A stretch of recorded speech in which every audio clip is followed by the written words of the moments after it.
Okay, just want to go ahead and give you an example here of putting your stuff in your pulk.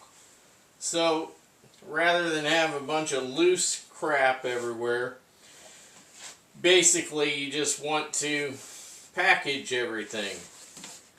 So I've got bags here. I've got this North Face bag, this North Face duffel that I showed you in the last video. I have the really huge L.V.I duffel.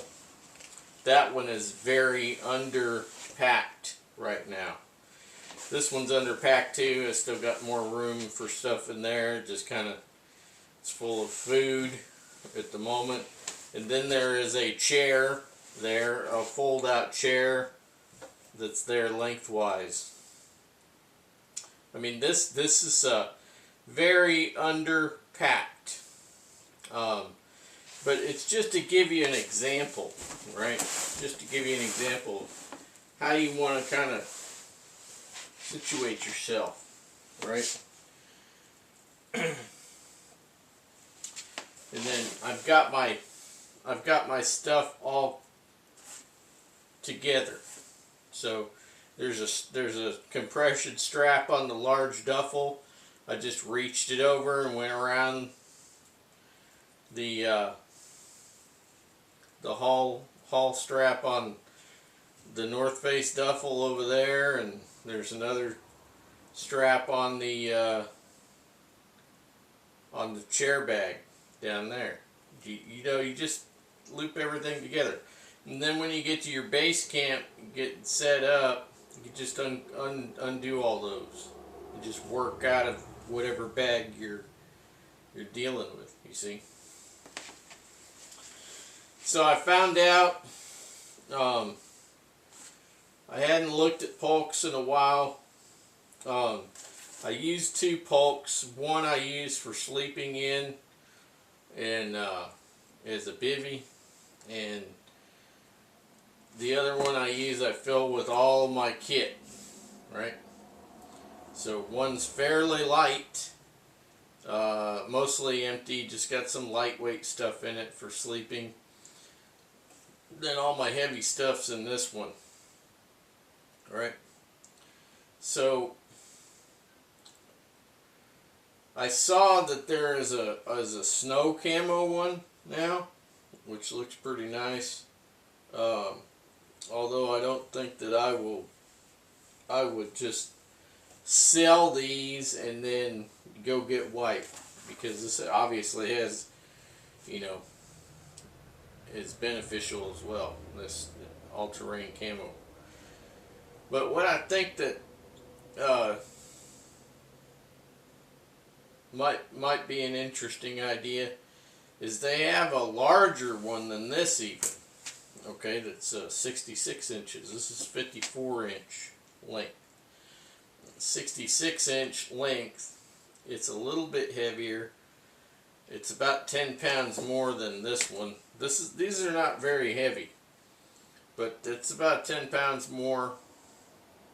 And since the one is being used as my bivouac, then I could consider swapping out my other one for a larger one, right? Set it up.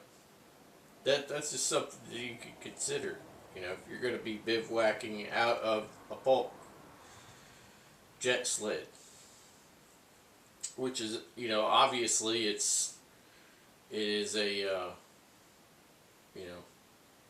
it's something you could do, because I've done it. Some of the old tents, there used to be old tents, mountaineering tents, that were so small that you could probably have fit one in one of these pulks. I don't know, because I never had two things in the same place at one time. But that's something that you might consider, having a dedicated sleeping tent that could just pop up and pop down in a second pulk, and drag it like a train, right? I mean, because these are not really that big. You consider some of these outfits that people are pulling, these toboggans, you know, these huge toboggans with tons of heavy stuff, you know, is what it is.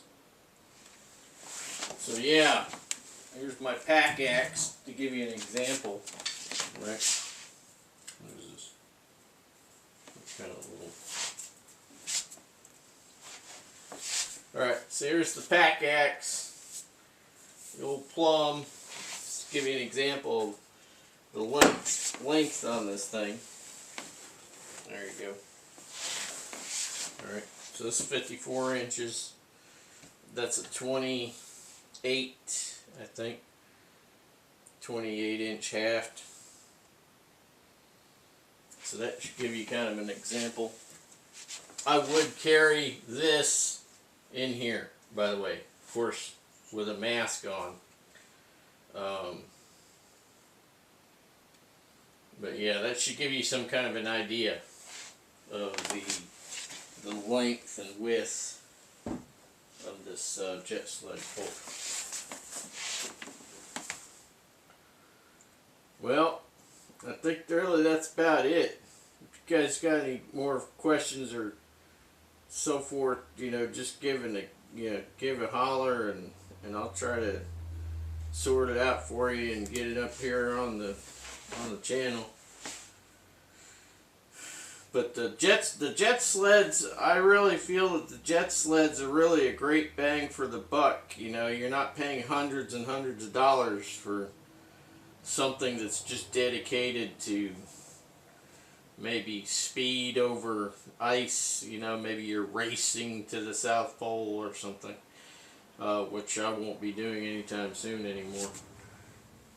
But if you're just going out into the backcountry, you know, these JetSleds are great.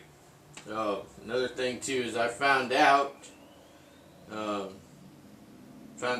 yesterday that you can get these extra pieces that act as